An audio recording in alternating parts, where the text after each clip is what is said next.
se conservan aproximadamente 40 y pico libros de mi abuelo editados por la revista de pedagogía, varios de ellos con el sello del Patronato de las Misiones Pedagógicas. Mi abuelo participó, seguramente, es casi seguro, con el también represaliado profesor de dibujo del Instituto Menario Seco, Ignacio Blanco Niño, que además de íntimo amigo de mi abuelo, era el padrino de mi padre. En una de las acciones de la institución de enseñanza en Menario Seco, en el Museo Pedagógico, es decir, que de alguna manera esos perfiles que a veces elaboran los profesores de la universidad, luego sí que responden realmente a las vidas reales de las personas a las que se refieren. Como en el caso de mi familia, como en el caso de otras muchas familias, también en la de Concha, aunque ella no lo ha comentado, la represión no acabó con la ejecución de mi abuelo. Ahí hay recogidas una serie de cuestiones que se mantienen a lo largo del tiempo. Yo no he encontrado ningún dato, por ejemplo, de que a mi abuelo, a mi familia se le aplicara la ley de responsabilidades políticas, pero es una ley de 1979 que además llevó a la ruina de muchas familias, de mucha gente. Yo no he encontrado ningún dato que a mi familia le afectara. Por ejemplo, la otra cuestión que hacía referencia a la prohibición de llevar luto y a manifestar públicamente el dolor es curioso, pero mi abuela no lo cumplió, y en el recuerdo de los habitantes de Valverde, que es el pueblo familiar de mi abuela, que está relativamente cerca de Castromonte, todo el mundo la recuerda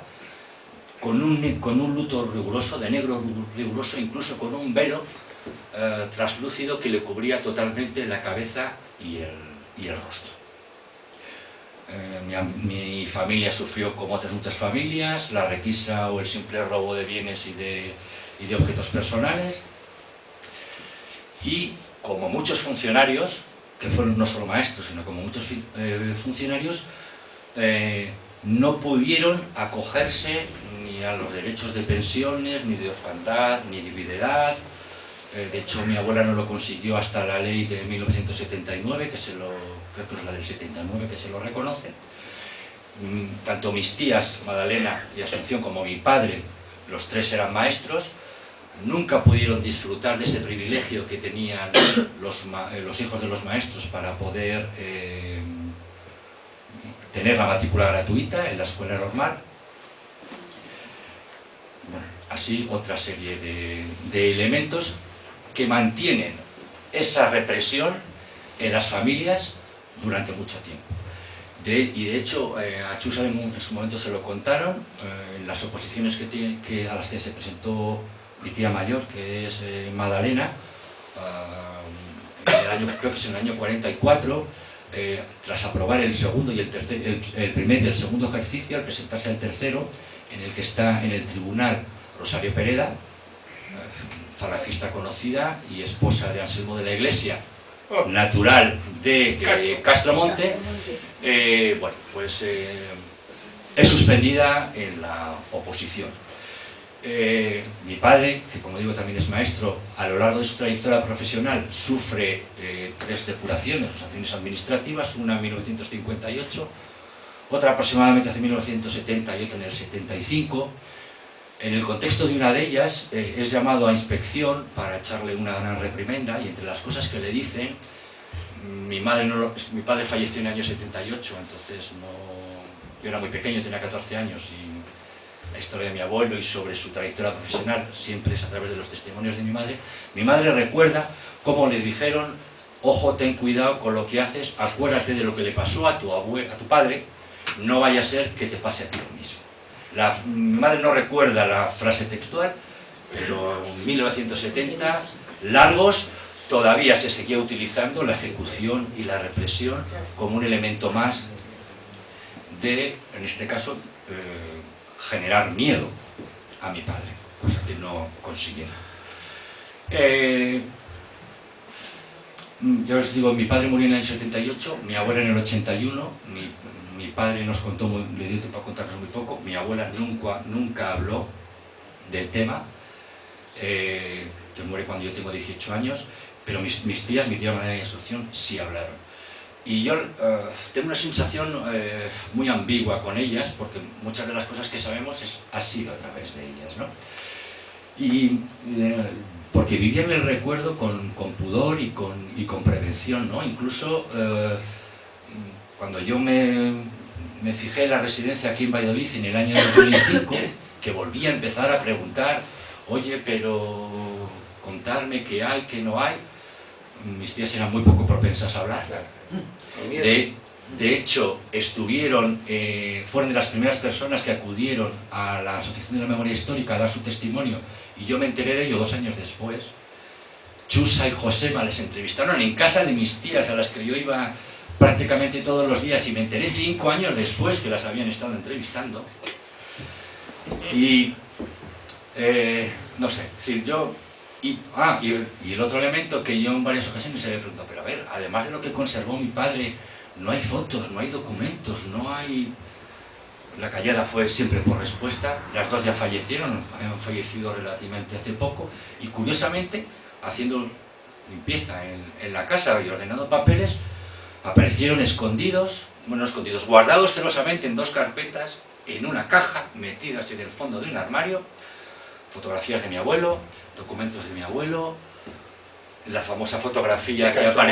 aparecido al principio y que yo conocí indirectamente, primero a través de Baulio Martín y de Paco, antes de saber que estaba en casa de mis tías. Y yo he de reconocer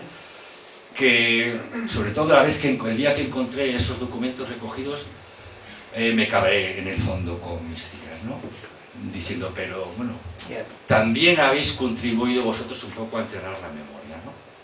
Y he de reconocer que no me reconcilié un poco con esa sensación hasta que leí y escuché el grito de Hilda Farfante y empaticé y hice un poco mío el dolor, el tremendo dolor con que yo sé que ellas vivieron toda la historia, y como sé, porque he hablado con otras familias de represaliados, es también recoger el tremendo dolor de otras familias y a veces el tremendo silencio, ¿no? Y por eso a mí me parece importante que hoy, no solo mi intervención, sino este acto, también es un grito del silencio y del dolor de mi abuela Casta, del silencio y del miedo de mis tías, y del silencio y del miedo que vivieron tantas familias que no fueron capaces, por lo que fuera, de transmitir, de informar, de comentar y de contar, como la propia Hilda recoge en ese precioso poema. Y bueno, para acabar, quiero hacer referencia al que creo que es el último documento escrito de mi abuelo. Está publicado en la revista Distrito Universitario, que es el órgano oficial de la Asociación del Magisterio Primario, escrito probablemente durante las elecciones de 1936 y publicado, no recuerdo ahora porque lo tengo por ahí el dato, pero publicado a finales de enero de 1936. Y es un canto al engrandecimiento de la enseñanza y al dejar al lado de la enseñanza las posturas partidistas. En su momento, porque esto está recogido en unos tomos, en su momento estuvieron en posesión de mi padre, y mi padre subrayó 2 párrafos de ese texto que se llama "Atienda a los que deben de atender", y no sé por qué lo subrayó mi padre en su momento, pero yo cuando lo leí, hay 2 frases que para mí son una premonición de lo que le sucede a mi abuelo y del acontecer del magisterio republicano. Y la primera frase es: nadie sabe lo que nos tiene reservado el porvenir, o lo que el porvenir nos tiene reservado, y un gran desinterés personal que llegue hasta el sacrificio si las circunstancias lo exigen. Hay más cosas a lo largo de ese texto, porque habla de que impere el orden. Poco sospecha mi abuelo que meses después el orden no impera, no se cumple la legislación, que no hay una unión con independencia en el magisterio, con independencia de la política que se defienda, que se vuelve al concepto partidista y mezquino de la vieja política, que en vez de mirar hacia adelante se mira tercamente hacia lo pasado. Es que es calcao lo que pasa 5 meses después y que ya aparece recogido por mi abuelo. Y hace un canto a lo que para él tienen que ser las características que deberían definir a los miembros de la Asociación de Memoria del Magisterio Primario, que habla de la alteza de miras, la nobleza de sus propósitos, el amor a la enseñanza, un austero concepto de